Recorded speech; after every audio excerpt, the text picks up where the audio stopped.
Mga kabunyog, mga kababayan, welcome sa isa na namang episode ng ating talakayan dito po sa Veritas YouTube channel. Subscribe na po kayo dito. Napapanood rin po tayo sa Veritas Meta or Facebook page. Follow na po kayo. O mga kabunyog, pag-usapan natin ito. Ha? Si Tore, ayun, handa raw siya na magtestigo sa ICC. O yun, ha? Ano naman ito? Iyak na naman ito ang mga DDS. Galit na naman to kay Tore. Sa interview kay Tore, tinanong siya kung siya ba'y magiging testigo sa ICC. O ang sabi naman ni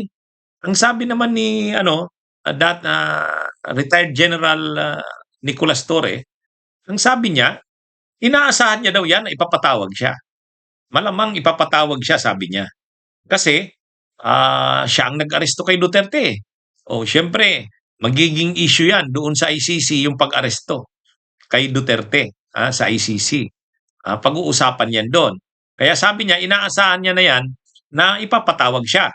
Parang katulad din nung kay Kibuloy. O di ba testify din siya doon kung paano inaresto si Kibuloy, ito nga ba'y inaresto o nag-surrender. Ayun, pinag-usapan yan sa hearing ng kaso ni Kibuloy. Kaya sabi ni General Torre, inaasahan niya daw yan, posible daw na ipatawag siya. Usually naman daw ang mga involved sa pag-aresto sa isang akusado ay pinapatawag, nagtitestify. Oh. Kaya inaasahan niya. Saka siya daw, wala namang problema yan, sabi niya. Handa siya na mag-testify sa ICC. Actually, maganda naman ito at kumbaga si General Torre, walang pagdadalawang isip na maghayag na kung siya'y ipatawag, walang problema sa kanya 'yon. Sinabi na rin 'yan ng mga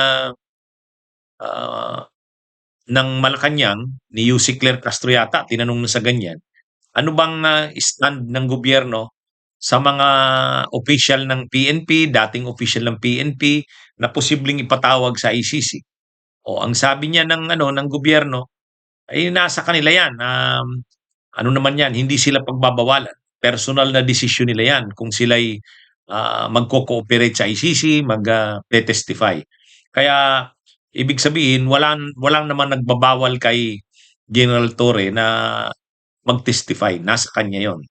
At tinanong na rin si General Torre sa isang programa sa TV, ganun yung sagot niya. Napanood ko mismo yung sagot niya eh. Sabi niya, handa naman siyang umattend sa ICC. Ngayon, kung ano ba ang kanyang magiging partisipasyon sa pagtestigo niya, sabi niya, malamang ang itatanong sa kanya yung pag-aresto kay Duterte. Kasi ganun daw yung ginawa sa kanya doon kay Kibuloy. Nang pinatawag din siya sa korte doon sa RTC sa Pasig City, kaya siya pinatawag tungkol doon sa pag-aresto kay Kibuloy. Dito, kung pag-uusapan yung legalidad ng pag-aresto kay Duterte, malamang siya ang ipapatawag din, sabi ni Torre. Kaya ano daw siya, walang problema sa kanya at ang alam niya nga daw, nandun na siya sa lista eh. Ang alam ni Torre na nasabihan siya na parang nasa lista siya ng mga posibleng ipatawag. Nasa listahan siya ng mga testigo ng prosecution. Kaya lang wala pa naman daw formal na paabot pero nalaman niya na nandun siya sa listahan. O yan. Kaya magsisimula na kasi yung trial diyan kay Duterte kasi matagal na na-delay, matagal na inantala ni Kaufman kung ano-anong mga motions na pang-delay, dilatory tics. Pero ngayon hindi na.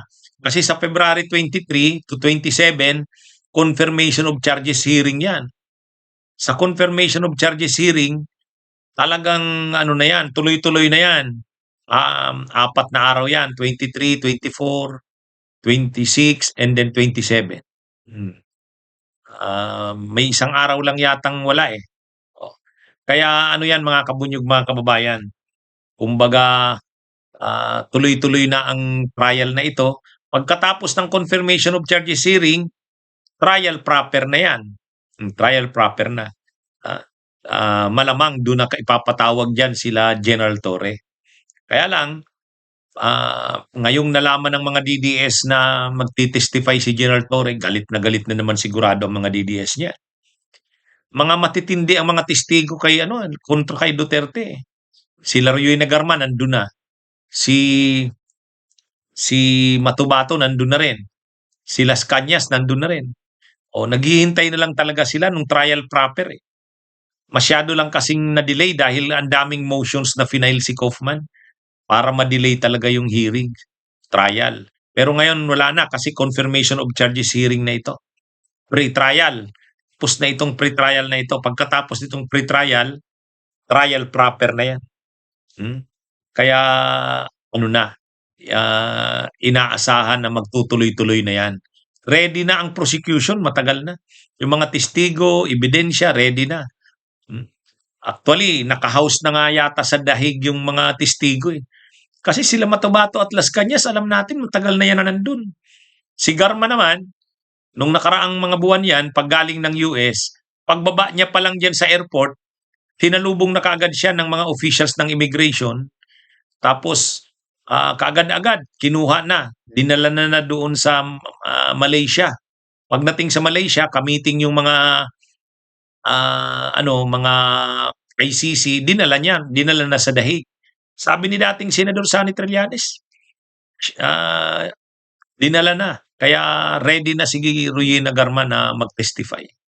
At ngayon naman, madadagdag pa itong si Torre. Saka marami pang mga posibleng mag-testify galing sa Pilipinas. Kaya nga nananawagan yung ICC na mag-cooperate na lahat ng mga pulis na willing mag-testify, active man o retired. Kasi kailangan talaga ng sapat-sapat na rin naman ang ebidensya at testigo. Pero kung mayroong magti-testify na pulis na parang nakukonsensya sa pinagagawa nila, tapos ituturo niya na talaga na sinong mga nag-command sa kanya, anong command ang binigay sa kanila, anong order. At malinaw itong order na ito galing sa PNP chief, Kibato. Si Bato naman, ang order sa kanya galing sa presidente. Yun, na yun. Talagang matibay ng mga ebidensya yan. Mga kabunyog, mga kababayan. Anyway, magandang balita ito na si General Torre ay naghayag na ready siya. Sabi niya, ready siyang mag-appear sa ICC para magtestigo.